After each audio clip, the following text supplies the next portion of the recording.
We have a wide open board this week because no dragon, No boogeyman. no Scotty Scheffler at the top of the board. So we are starting it off with Rory McIlroy. I'd like to think, by the way, that it was Steven Yeager that actually made him not come here this week, even though that's not what happened. But interesting that, I mean, dude, he's golfing so well. Why golf the week before the Masters? It doesn't make sense for him. He had his tune-up. I mean, he's in the best form you could come in. First place, solo second, or T2. Yeah. Pretty good. 100%. Pretty good. Rory McIlroy, though, top of the board, 9-1. Ludwig, Aberg, Luddy, F, Baby, 12-1. Jordan Spieth, past champion here as well, 20-1. We got Hideki Matsuyama, 22-1. Matthew Fitzpatrick, 25-1. Max Homa, 25-1. And these are just a couple of the books that we're looking at here based off of Odds Checker. So definitely shop around. But we were talking off air, Jack, and I feel like, you know, you're kind of in the same boat that I am, or at least looking at this a little bit similarly, where the top of the board, like, there's great names. This is a great field for what this tournament is, especially historically. Like you said, 9 of the top 20 was it in this field. So that's a great field this week. But I'm looking at this, and I do not love the top of the board as far as prices go. And I feel like we say that a lot, but I don't know. What are your thoughts, man, when you're looking at this? What's kind of funny is it's such a strong field because you understand why all these guys at the top for the most part are here, because they still have things to figure out before the Masters. And that's what makes the top of the board so compelling this week, is just kind of hard to have trust in most of these guys right now, right? And starting with Rory, who you can get as big as 10-1. It's just been like a little bit of a mixed bag of everything for Rory. Like, we've seen the irons be good. He even said this today when he was talking in his presser. You know, some weeks his irons have been good, some week the driver's been good, some weeks the putting's been good, and then you know, all sorts of different weeks, one part of his game lets him down a little bit. I do think this sets up to be a good Rory course, and he did have a second place finish here back in 2013, but he's only played this tournament once since he last won a major championship in 2014. And, you know, even he seems like he knows he's not exactly where he needs to be right now. And he actually just worked with Butch Harmon, was in Las Vegas a couple of weeks ago to get some thoughts from him and a second set of eyes on his swing and whatnot. I think Rory is probably going to play fine. You know, he's still rattling off top 25s here. It's not like it's been an absolute disaster like a JT the last couple of weeks. But I just don't think I have enough confidence to back Rory at this number. And quite honestly, from what I saw following him in the Pro-Am today, and it is a Pro-Am, it is not the end-all be-all. He is shooting the shit with buddies in shorts, really not taking a whole heck of a lot of time before these shots. I didn't really love what I saw from Rory today, particularly with the driver. So I can't really get there. I understand the reasoning for everyone backing Ludwig. You know, Luddy F Baby opened at 16 or 18-1 and is now 12 across the board. I don't think I can get to him at that number. That's extremely low. It's extremely low, even though he does seem like a good course setup. He kind of seems like that everywhere. And, you know, I think his floor is so high, like he's still going to play well, but I just don't think I can get him at that number either. The guy for me at the top easily, Joey, Hideki. 22-1. Like, I thought it's been awesome lately. An excellent number. Dude, you can make he's on the best form of anyone in this entire field, and one of the only guys, like, I feel like can hang with Scotty Scheffler when he's got his best, because since that win at the Genesis, he's over his good T6 at the Arnold Palmer Invitational and was T12 at the Players Champion, or T6 at the Players, T12 at the Palmer Invitational. And the way he's been doing it has just been really impressive. Like, around the green, he's over the last 24 rounds, he's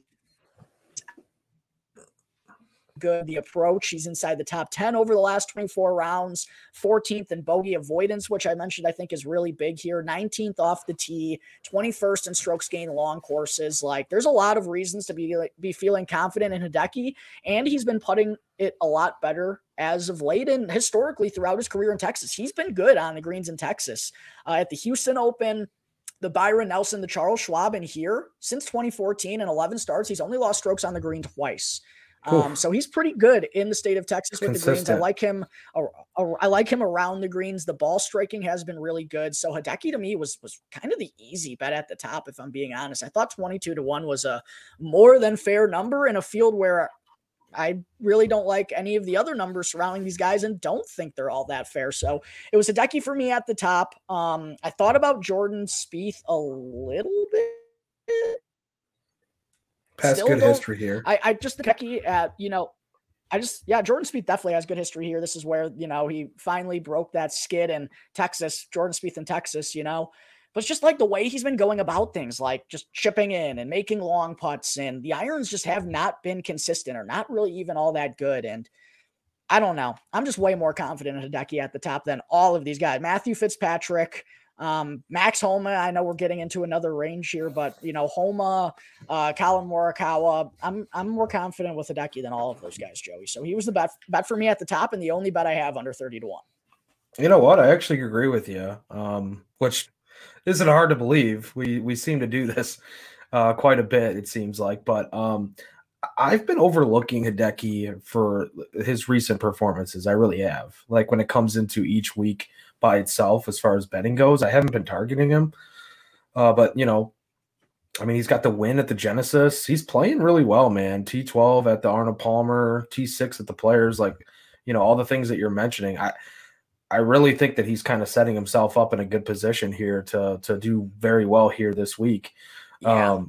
So I have not bet it, I'll be honest, but kind of look in that direction. There's somebody else here in this close quarters range that we haven't really mentioned yet, but I do like Hideki this week. One final thought here on Hideki is I just pulled up his numbers. I mean, they're phenomenal, Joey. He gained 11 strokes ball striking at the Players Championship, has gained 12 strokes to the field in 2 of his last 3 starts, and literally outside of finishing dead last at the Pebble Beach Pro-Am through 3 rounds where he lost 7 strokes, he's gained over 4 strokes to the field in each of his last 6 starts outside of the Pebble Beach disaster, and 3 of those gains have been of over 7 strokes. Like, he's cooking. The ball striking's been good. 4.6 strokes off the tee at the Players. Like, yeah, it's Hideki for me for a lot of different reasons. A lot of different reasons, and I really especially like where the off the tee is right now. Yeah. Makes a big difference at this course, I feel like. So I'm with you.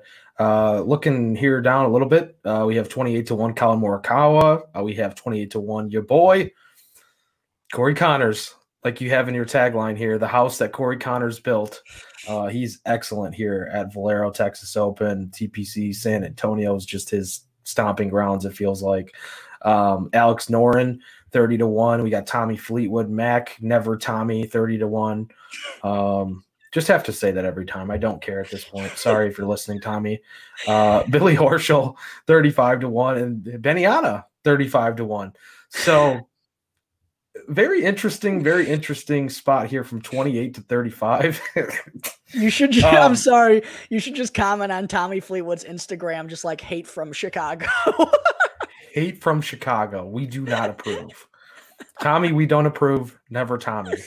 Hashtag hope you get top 10 and never win. I'm sorry. That's mean. That's actually kind of, it's okay though. Top 10's not bad. You can make a lot of money that way. Which he has done.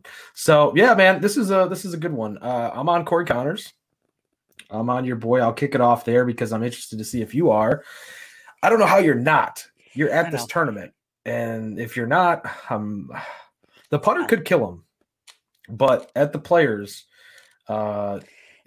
he recorded a strokes gained putting mark of 2.380 strokes gained putting. So that was his best so far this season. That ranked 25th in the field. I'm looking at the model projections too on some areas. You got third best win probability, but he's like 5th and in some places 6th in the best odds. And looking at this after we just read off from Odds Checker, 1, 2, 3, 4, 5, 6, 7. We read off 7 names with that to Corey Connors. So 8th best odds, like that's a value in my book, even though it's not a great number for what Corey Connors can be, and like because he can be very volatile. He definitely can. But I do like the tee to green. I mean, he's basically top 20 in tee to green, strokes gained approach, and off the tee. I don't think I really need to talk you into him because he is your boy, but I'm trying my hardest to do that. Dude, and it doesn't take a lot to talk me into Corey Connors either. And just like hearing what you're saying and looking up the profile, I mean, literally the left 3 columns on rickrungood.com, off the tee, approach, ball strike, it's all green. I mean, it's green every week. This guy's gaining off the tee every week, on approach every week, and then he's absolute dog shit around the greens and with the putter. But like you said, he gained almost 2.5 strokes last week at the Players. This is his happy place. Like, and also, I would like to point out that last time I was at covering a PGA Tour event at the Shriners at TPC Summerlin, I didn't bet Tom Kim, who I did bet the year prior and won at that event. I didn't bet Tom Kim, and then he ended up winning when I was there. And if Corey Connors wins while I'm here, you know how sad I'm going to be. You know how sad I'll be along the 18th green? I know, but dude, he's so bad around the greens. Like bad. Like he's gained. Stop thinking about this logically. This is not a logical bet. You can't.